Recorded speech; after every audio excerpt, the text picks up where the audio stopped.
स्वानुभूत्या चकाशते चित्स्वभावाय भावाय सर्वभावान्तरचित्।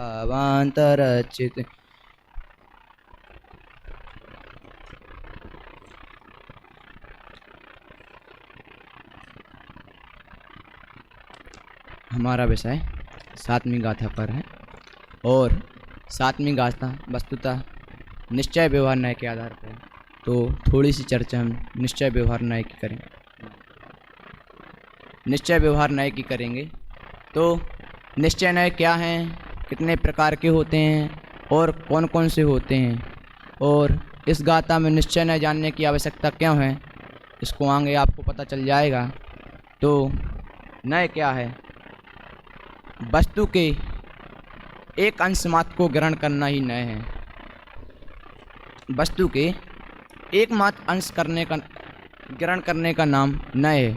न्याय दो प्रकार से होते हैं, निश्चय न्याय, व्यवहार न्याय।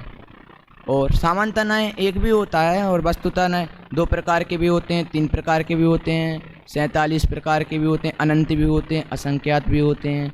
द्रव्य मतलब दो प्रकार भी कई प्रकार से होते हैं, जैसे निश्चय न्याय, व्यवहार न्याय, द्रव्यार्थिक न्याय, पर्यार्थिक न्याय। तो न्याय की चर्चा इसलिए कर रहे हैं क्योंकि जो यह श्लोक है एवं जिनागम का जो सार है वो बिना न्याय के हमें समझ नहीं आएगा। अगर जिनागम का मर्म समझना है और जिनागम के सार वो तत्व को समझना है तो सामान्य न्यायों की आवश्यकता जरूरी, मतलब सामान्य ज्ञान तो जरूरी है। इसलिए थोड़ी सी न्यायों की चर्चा यहाँ कर रहे हैं। तो निश्चय न्याय, व्यवहार न्याय। अब निश्चय न्याय, अभेद सुनिश्चय, मतलब जिसका भेद नहीं किया जा सकता। वो जैसे आत्मा, मैं मात्र शुद्ध मूर्ति चितानंद आनंद कंदमय एक शुद्ध आत्मा आत्मा हूँ, ये निश्चय। और भेद मतलब भेद सुव्यवहार। अब व्यवहार मतलब जिसका भेद किया जाए, आत्मा अनंत दर्शन, अनंत ज्ञान, अनंत सुख, अनंत वीर, अनंत चारित्र, मतलब अनंत धर्म, अनंत चतुष्टय, अष्टमूल गुण, इन सब से सहित आत्मा, ये हो गया व्यवहार। मतलब एकमात्र वस्तु चेतन स्वभावी आत्मा, वो वास्तव में निश्चय है और इसी के भेद कर दिए जाएं तो वह व्यवहार है।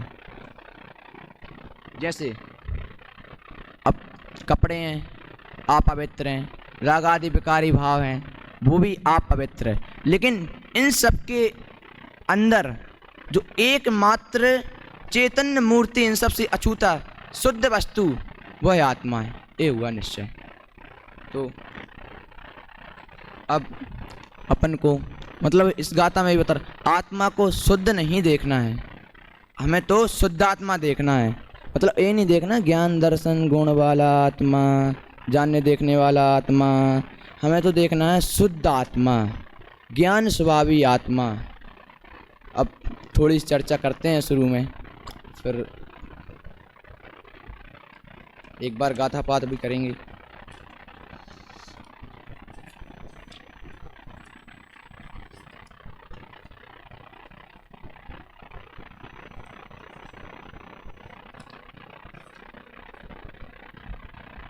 सभी लोग गाथा पाठ करेंगे। व्यवहारण वदिष्यति राणेस्य चरित दंसणम राणम रविणाणम नाचरितम दंसरम जान गो शुद्धो। राणेस्य ज्ञानी के, मतलब पहली लाइन है जो वो व्यवहार को बता रही है और दूसरी लाइन निश्चय को। मतलब राणस्य ज्ञानी के, चरितम चारित्र, दंसरम दर्शन और राणम राणम ज्ञान, जो आत्मा ज्ञान चारित्र दर्शन ज्ञान स्वभावी है वो व्यवहार से कहा है। और उसके बाद न रविणाणम ना चरित्रम ना दंसनम जान गो शुद्धो, ना ज्ञान है, ना चारित्र है, ना दर्शन है, आत्मा शुद्ध मात्र है, यह कहा निश्चय से। और सामान्यता इसकी चर्चा कल सिद्धांत ने ले ली थी थोड़ी, अब इसकी विशेष चर्चा न करते हुए आगे बढ़ते हैं। मेरा मूल विषय तो है अनुशीलन से, तो अनुशीलन की ओर चलते हैं। मतलब इसमें सर्वप्रथम तो ये व्यवहार निश्चय की बात बताई है कि एक तरफ तो कह रहे हैं कि मैं ज्ञान दर्शन स्वभावी हूँ, और वही एक तरफ कह रहे हैं मैं तो मात्र ज्ञान स्वभावी हूँ। इसके पहले छठवीं गाथा में भी कहा था ना मैं अप्रमत्त हूँ ना अप्रमत्त हूँ। मतलब आचार्य कुंद देव स्वयं पंचम काल के मुनिराज हैं, उन्हें पता है कि छठवें सातवें गुणस्थान वर्ती मुनिराज होते हैं, लेकिन वो स्वयं कह रहे हैं ना मैं प्रमत्त हूँ ना अप्रमत्त हूँ, बस एक ज्ञायक भाव हूँ। और उसी को आगे बढ़ते हुए सातवीं गाथा में उन्होंने यही कहा है ना मैं ज्ञान हूँ ना मैं दर्शन। उन्हें पता है ये आत्मा ही के गुण हैं, लेकिन अगर इन सबको मानेंगे तो फिर ज्ञायक भाव को कैसे समझेंगे। उन्हें पता है कि ज्ञायक भाव में ही गुण हैं, ऐसा नहीं है, लेकिन उन्होंने क्या बताया, शुद्ध मात्र ज्ञायक को बताया। अब आगे यही प्रश्न उठता है, सामान्य श्रोता ने किसी ने प्रश्न किया होगा कि गुणभेद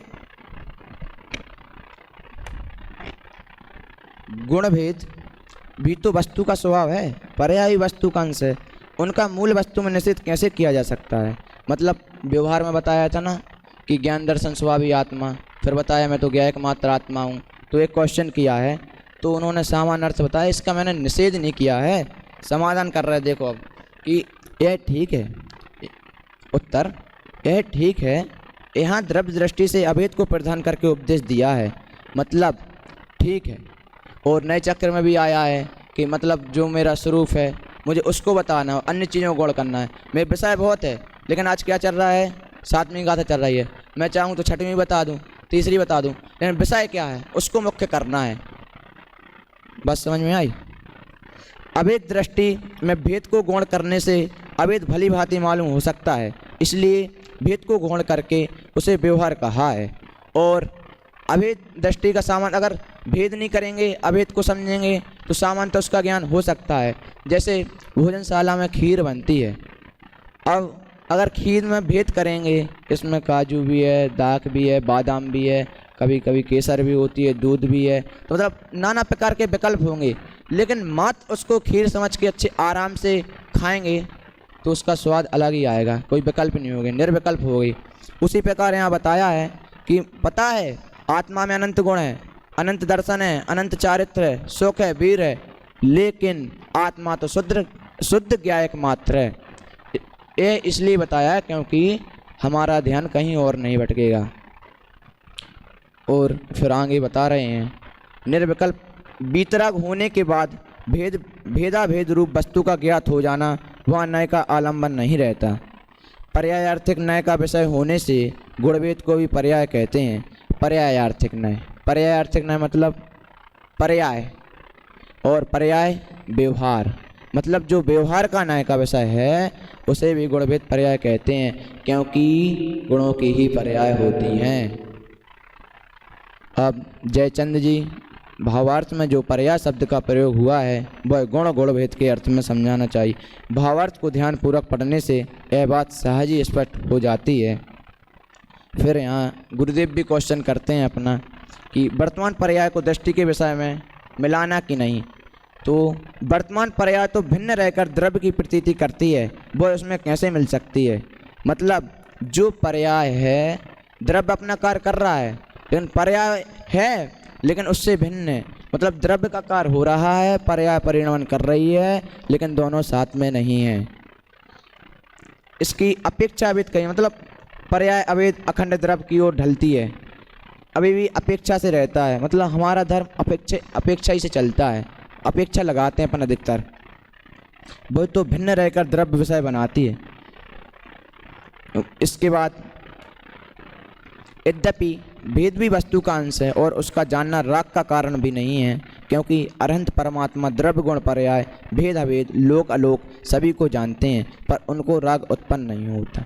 अब अरहंत परमात्मा की बात क्यों कही गई, क्योंकि उन्हें पता है वो राग से भिन्न है, वो जान सकते हैं, वो लोकाकाश अलोकाकाश, मैं तो कह रहा अपन को भी जानेंगे तो अपने प्रति उनको राग उत्पन्न नहीं होगा, लेकिन अगर अपन बगल वाले की साइड भी देख लेंगे तो राग उत्पन्न हो लेगा, काश ये मेरे पास होती। वो सब जान सकते हैं लेकिन अपन उन जैसा जानेंगे तो अपन में राग द्वेष ही उत्पन्न होगा और मिथ्या दृष्टि होंगे अपन। इसलिए यह बताया है विकल्प उत्पन्न होते ही हैं, उनसे पुण्यबंध तो होता है परंतु सम्यक दर्शन की अबंध पर्या उत्पन्न नहीं होती। इसलिए जब तक राग आदि का भाव नहीं होता, अब आगे ही ना बात वो यार, मतलब जब तक राग का भाव नहीं होता है तब तक मुझे नाना प्रकार के विकल्प लाना ही नहीं है, यह बात नहीं है। पर भेद को गुण करके अभेद का लक्ष्य कराना मूल प्रयोजन है, और ऐसी बात नहीं है कि भेद प्रभेद बताएं ही ना, वो बात ऐसी है कि भेद को व्याख्या ना करते हुए अभेद को ही बताना प्रयोजन है, मतलब मूल प्रयोजन तो अभेद को है। अब आगे एक उदाहरण भी दिया था जिसे अभी समय सार में आगे भावना भाई गई है। ना द्रव्यण खंडयामि, ना मतलब ना द्रव्य से खंडित हूँ, ना क्षेत्रण खंडामि, ना क्षेत्र से खंडित हूँ, ना कालेन खंडामि, ना काल से खंड हूँ, ना भावेन खंडामि, ना भाव से खंडित हूँ।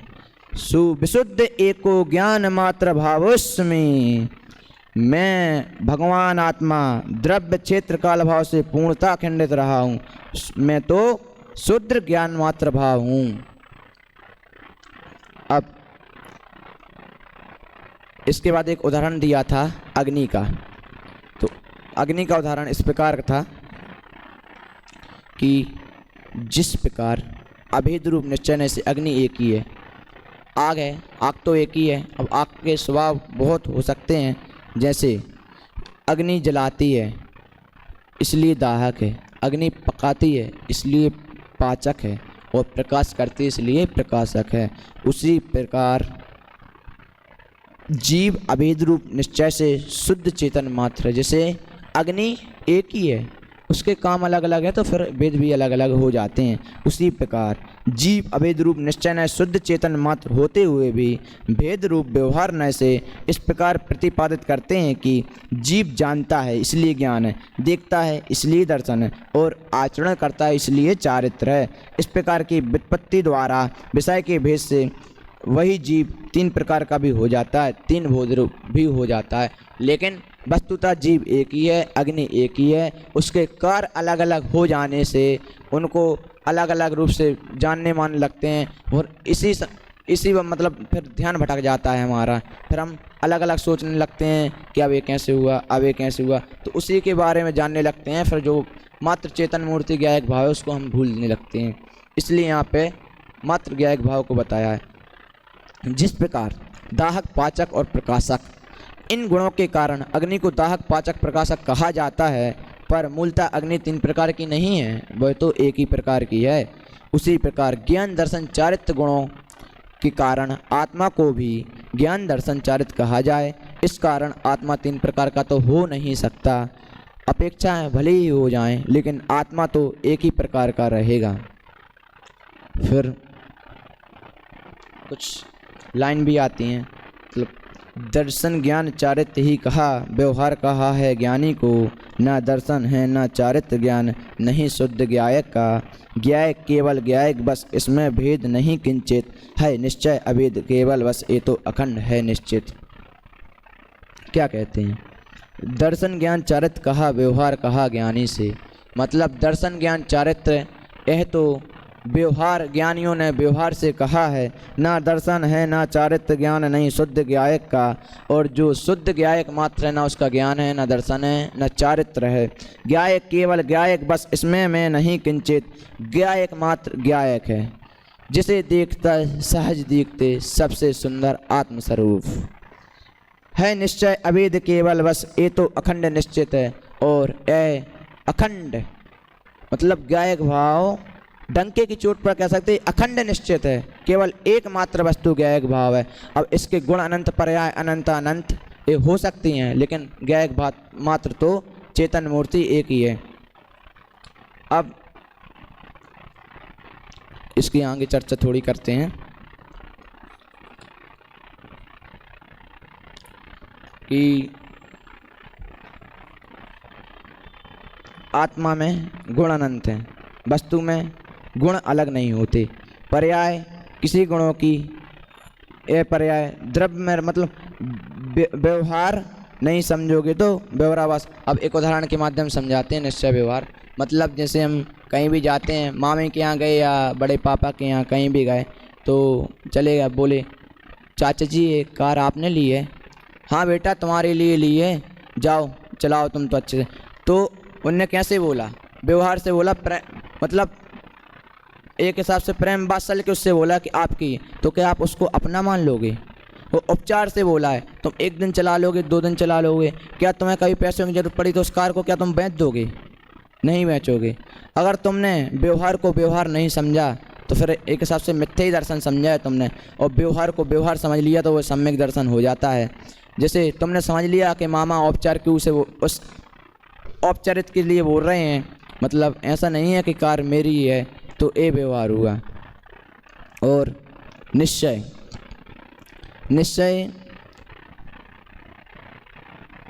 निश्चय बोले तो जैसे घर पे मम्मी ने बुलाया और बोला बेटा ये दाल बनाइए, देखना इसमें नमक कैसा है।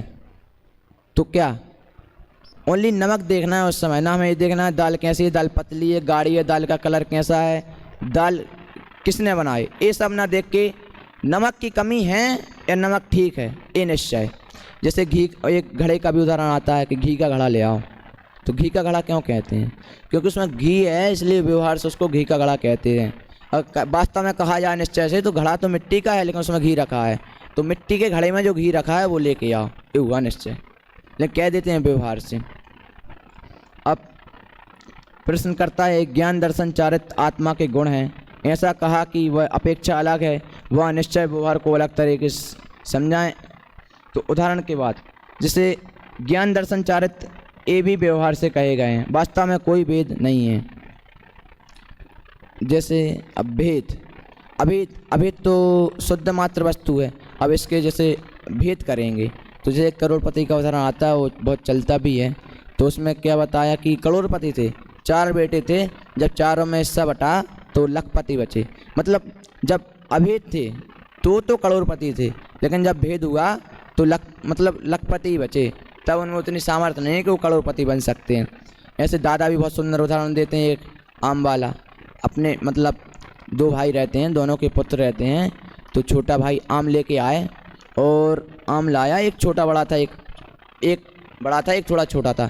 तो उसने देखा कि जो मेरे पास बड़ा आम है उस तरफ तो मेरा लड़का है, और जो मेरे पास छोटा आम है उस तरफ तो बड़ा लड़का है, मतलब बड़े भाई का लड़का है। तो अब क्या करें? तो उसने उसी समय क्या किया, ऐसा आम लिया था, ऐसा देने लगा। तो उसका भाई समझ गया कि अब भेद होने लगे हैं, तो फिर बोल दिया भाई अब अपन अलग अलग रहते हैं। अभी तक मैं यही समझता था मेरे दोनों लड़के हैं, मैं सबको यही बताता था मेरे दोनों लड़के हैं, लेकिन अब भेद हो गया है, अब अभेद नहीं रहा, तो अलग अलग रहने लगे। फिर अब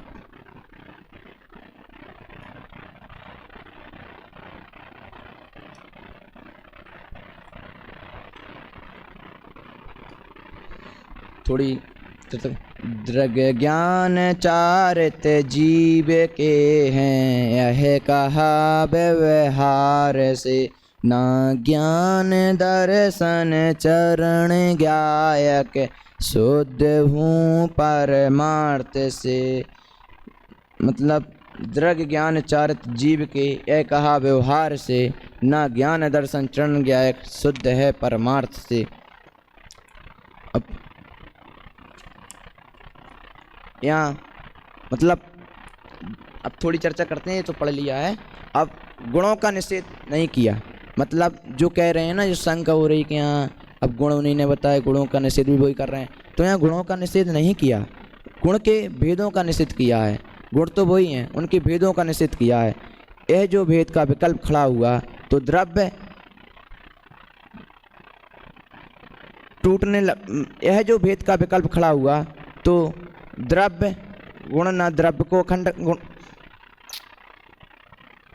भगवान आत्मा तो अखंड है, और इसके भेद करेंगे तो आत्मा में ज्ञान दर्शन चारित नहीं है। ऐसी बात नहीं है, ऐसा नहीं है कि आत्मा में ज्ञान दर्शन चारित नहीं है। वो अपेक्षा अनुसार, अगर देखो भेद की अपेक्षा करेंगे तो होंगे, अभेद की अपेक्षा करेंगे तो नहीं होंगे। इसका मतलब ये नहीं है कि पंडित जी आपने तो बताया था आत्मा ज्ञान दर्शन रूपी है, आत्मा तो सुखी है, आत्मा तो अनंत चतुष्टयमय है, लेकिन जब बात भेद अभेद की आती है तब से अभेद की बात आए तो आत्मा शुद्ध ज्ञा एकमात्र है, और भेद की बात आए तो फिर ये सब कह सकते हैं। आत्मा में ज्ञान है, दर्शन है, चारित्र्य है, सुख है, वीर है, 47 शक्तियाँ हैं, अनंत गुण हैं, सब समझने के लिए व्यवहार है। और व्यवहार असत्यार्थ है, अभूतार्थ है। जो व्यवहार से कहा झूठा नहीं है, और जैसे जो व्यवहार से कहा गया है उसे व्यवहार से ही समझना वह सम्यक दर्शन है, और व्यवहार का कहा हुआ जो व्यवहार से कहा हुआ जो निश्चय समझे वह तो मिथ्या दर्शन ही होगा। और मेरे आत्मा के प्रदेशों के क्षेत्र में अवगाहना करके नहीं रहते, सारे जीवन हम उन चीज़ों में लगा देते हैं जो सद्भुत व्यवहार हैं। वस्तु का स्वरूप है वह तो व्यवहार नय से अपने उपचरित उपचार से, मतलब जो वस्तु का स्वरूप है वह तो व्यवहार नय से उपचार मतलब उपचरित है। और हम भी भेद अभेद को समझें, निश्चय व्यवहार को समझें, और अपने शुद्ध ज्ञा एकमात्र चेतन मूर्ति आत्मा को समझकर निश्चित रूप सम्यक दर्शन, सम्यक ज्ञान और सम्यक चारित्र मोक्ष लक्ष्मी की प्राप्ति करें। इस प्रकार अपनी वाणी को विराम देते हैं।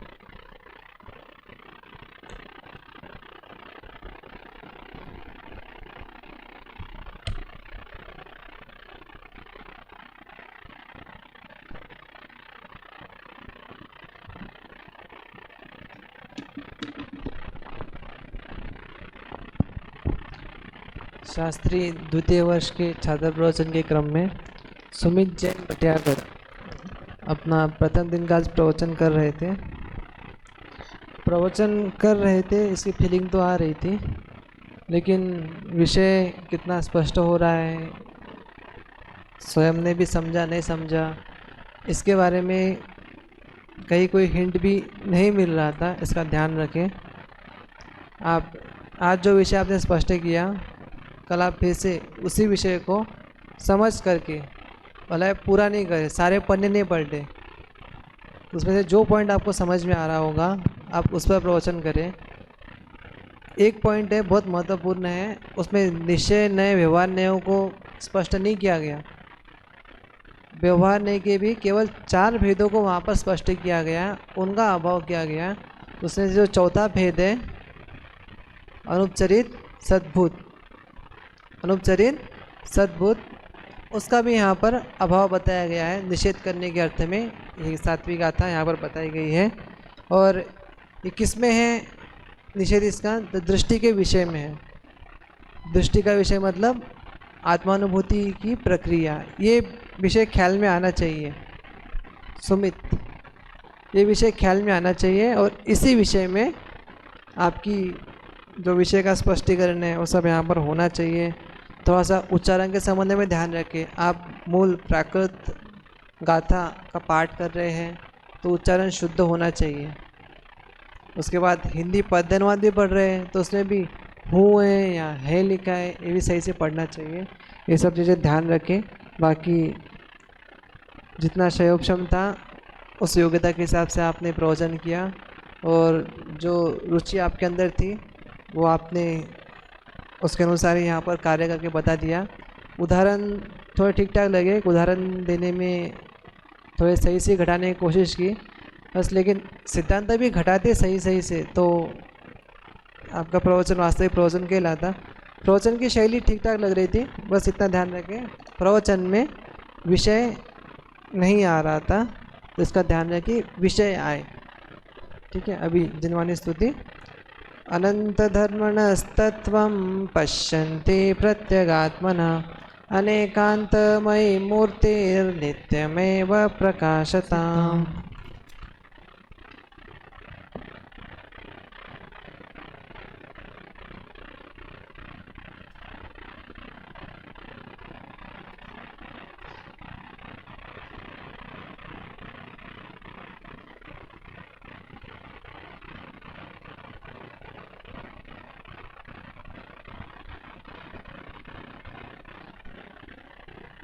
बोली दास संगमाई जिनवाड़ी माता की जय हो।